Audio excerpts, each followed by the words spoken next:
Shalom, selamat berjumpa kembali pemirsa Mimbar Sola Gratia yang dikasihi oleh Tuhan kita Yesus Kristus.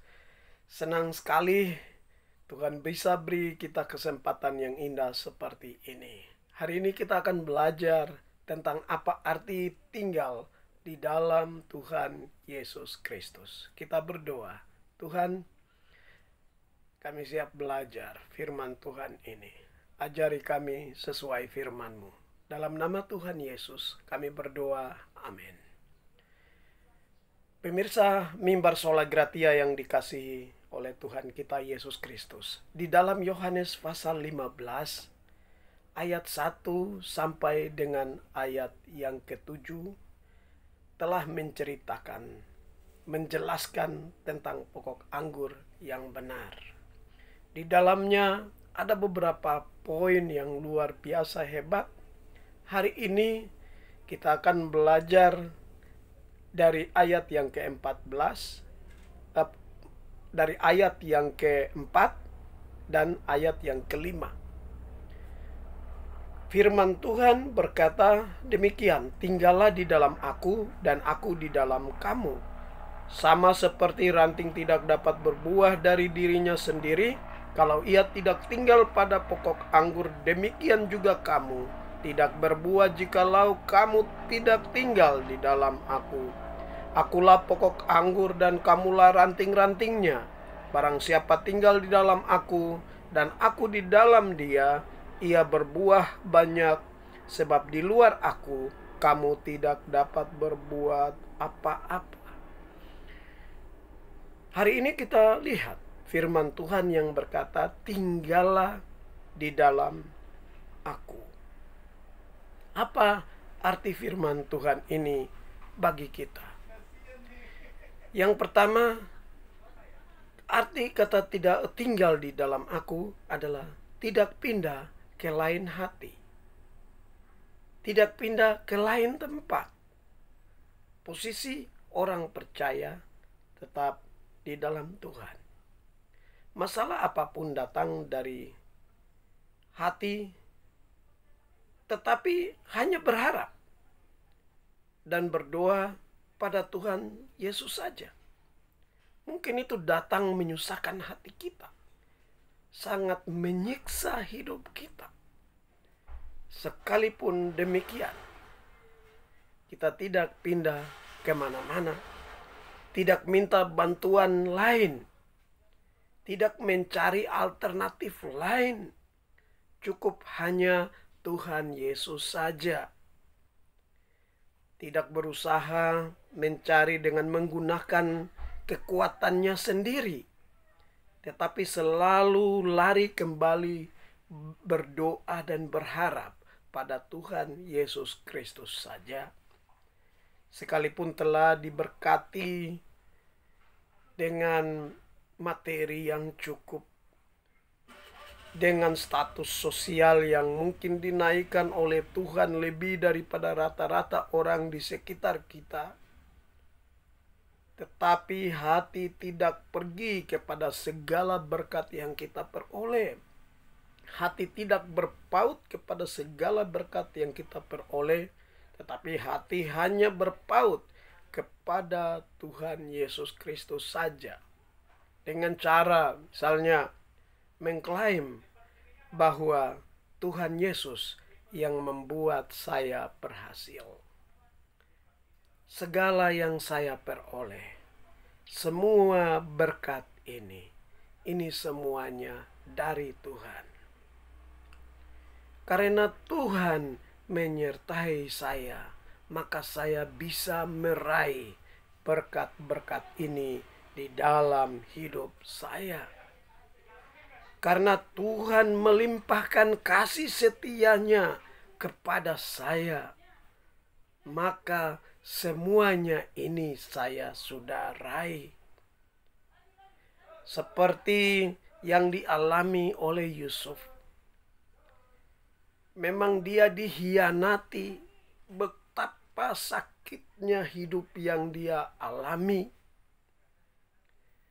Tetapi Yusuf melihat hidupnya, ternyata dia disertai Tuhan. Dia juga mengakui bahwa ternyata hidupnya itu diberkati oleh Tuhan.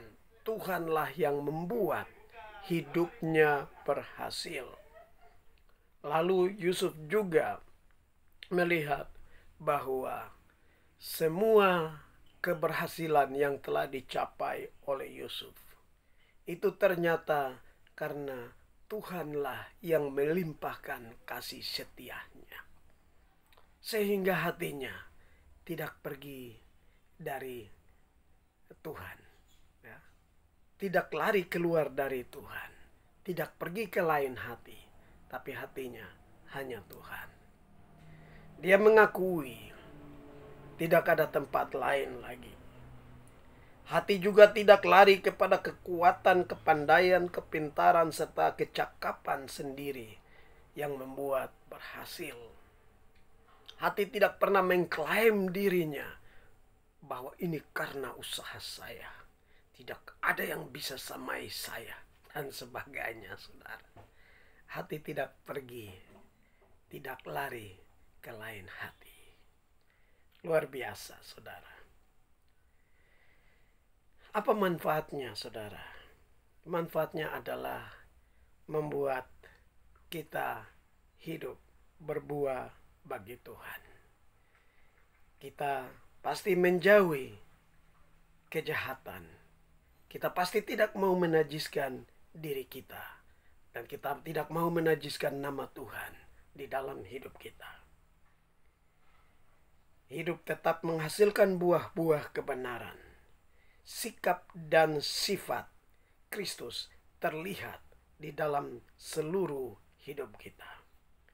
Kita tidak lekas marah, pikir dengan lebih baik dahulu lalu melakukan dan berkata. Lalu hati-hati dalam bertindak. Ketika saudara yang dikasihi Tuhan Yesus, hati kita sudah tidak pindah kemana lagi, tetap berpaut pada Tuhan Yesus. Dengan berbagai klaim di dalam hati kita, bahwa saya bisa begini, karena kasih karunia Tuhan. Karena Tuhan menyertai saya. Karena Tuhan melimpahkan berkat kasih karunia-Nya. Saudara, ketika kita ambil prinsip ini, maka sesungguhnya kita ada di dalam Tuhan. Jika kita berkata atau kita membandingkan dengan orang lain, oh saya yang lebih berhasil dengan dia tidak ada apa-apanya, saya boleh, disitulah kita sudah tidak di dalam Tuhan. Kita sudah bergeser kembali kepada kekuatan kita sendiri. Dan jaga hati ini baik, saudara. Jaga hidup ini baik. Kita hanya dapat berbuah ketika kita di dalam Tuhan. Prinsip di dalam Tuhan kita sudah dengar baik. Karena itu, saudara yang dikasihi Tuhan Yesus, lihat segala sesuatu itu dari sisi Tuhan. Bahwa Tuhanlah yang membuat saya berhasil. Bahwa Tuhan menyertai saya sehingga saya bisa mencapai hal-hal yang ada dalam hidup saya. Lalu Tuhanlah yang melimpahkan kasih setianya sehingga kebaikan saya alami di dalam hidup ini. Itulah cara tinggal di dalam Tuhan Yesus Kristus. Tuhan Bapa di sorga, kiranya kami yang mendengar firman Tuhan ini dan menerimanya, mendapat berkat daripada Bapa di sorga. Kita mengalami kehidupan yang berbuah. Mulai hari ini sampai Kristus datang yang kedua kali. Dalam nama Tuhan Yesus Kristus. Amin.